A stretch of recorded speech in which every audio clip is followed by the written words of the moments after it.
अंबेडकर जयंती पर आम आदमी पार्टी की बैठक सुरियावा में एक प्रतिष्ठान में संपन्न हुई और भाजपा द्वारा घोषित कुछ प्रत्याशियों ने संविधान बदलने के लिए कहा था।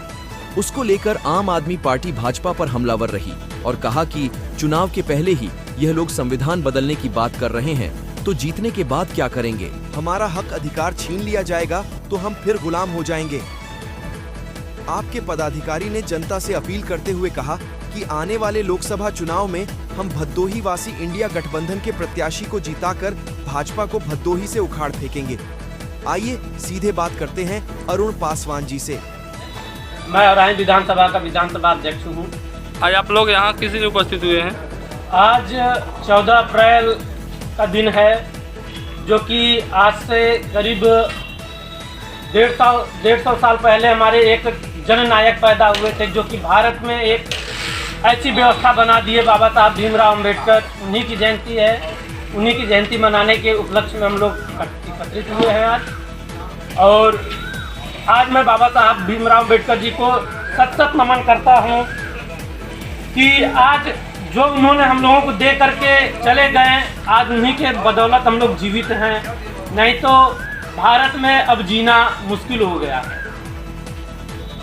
बताना चाहता हूँ कि इस समय की जो दैनिक स्थिति है बाबा साहब की संविधान को बदलने की है, तो हम लोगों ने अब प्रण ले लिया है कि जो संविधान बदलने के लिए बात कर रहे हैं, हम उनको बदलने की बात करेंगे। जो हमारे बाबा साहब की संविधान बदलने की बात करेंगे, अब हम लोग उनकी बदलने की बात कर रहे हैं। और उनको 2024 में बदल के और उखाड़ के फेंक करके तब हम लोग अब दम लेंगे। और बताना चाहते हैं कि बाबा साहब का संविधान इतना कमजोर नहीं है जो कि ऐसे टट्टुओं के और कच्चा चार के पास किए हुए लोगों से बदल जाए। बाबा साहब के संविधान को 32 भाषाओं में पढ़ा गया है और 32 भाषाओं में लिखा गया है। और भारत में 29 राज्य है, 29 राज्य के मुख्यमंत्री अब लड़ेंगे कि बाबा साहब के संविधान को बदलने नहीं दिया जाएगा। इस समय पे लोकसभा का जो चुनाव है, इसमें विपक्ष पार्टी है, जो इंडिया गठबंधन की विपक्ष पार्टी है, वो इतना डर गई है आम आदमी पार्टी से कि आम आदमी पार्टी के एक बड़े लीडर को जेल में डालने का कार्य कर रही है। तो बता देना चाहते हैं कि यहाँ पे अरविंद केजरीवाल कोई एक व्यक्ति नहीं है। अरविंद केजरीवाल सोच है, अरविंद केजरीवाल विचार हैं, मनीष सिसोदिया एक सोच है, एक विचार है। मनीष सिसोदिया, अरविंद केजरीवाल, संजय सिंह, ये दिल में बसते हैं, ये हम लोगों के दिमाग में नहीं है। हम इनके से जीना सीखे हैं और अपने अपने क्षेत्रों में हम लोग इनके दिया हुआ जो नारा है उसको हम लोग पूरा करेंगे।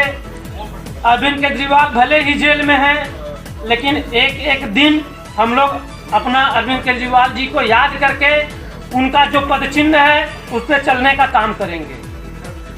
अपने क्षेत्रों में हम जाएंगे और अपने क्षेत्रों में अरविंद केजरीवाल जी के विचार को, इंडिया गठबंधन के विचार को रखेंगे और अपने लोगों से सबको बताएंगे कि जो इस समय का तानाशाह है इसको हटाने का कार्य किया जाए।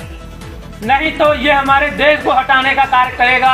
अभी तो इन्होंने खाली भारत के कुछ चीजों को बेचा है, वो दिन दूर नहीं कि ये 5 साल और रहेंगे, पूरा भारत का भारत बिक जाएगा। इसी के साथ मैं अपनी वाणी को विराम देता हूं और आपके माध्यम से, मीडिया के माध्यम से और जनता जनार्दन से अपील करता हूं कि अपने क्षेत्र में इंडिया गठबंधन को मजबूत करिए। ये मत सोचिए कि आपके जात का कोई प्रत्याशी है, आपके बिरादरी का कोई प्रत्याशी है, आपके क्षेत्र का प्रत्याशी है। बस ये सोचिए कि आपके देश के लिए लड़ाई कौन लड़ रहा है, आपके देश की लड़ाई जो लड़ रहा है उसके लिए आप लड़िए। इसी के साथ मैं अपनी वाणी को विराम देता हूँ। जय हिंद, जय भारत, जय संविधान, जय भीम, जय भारत।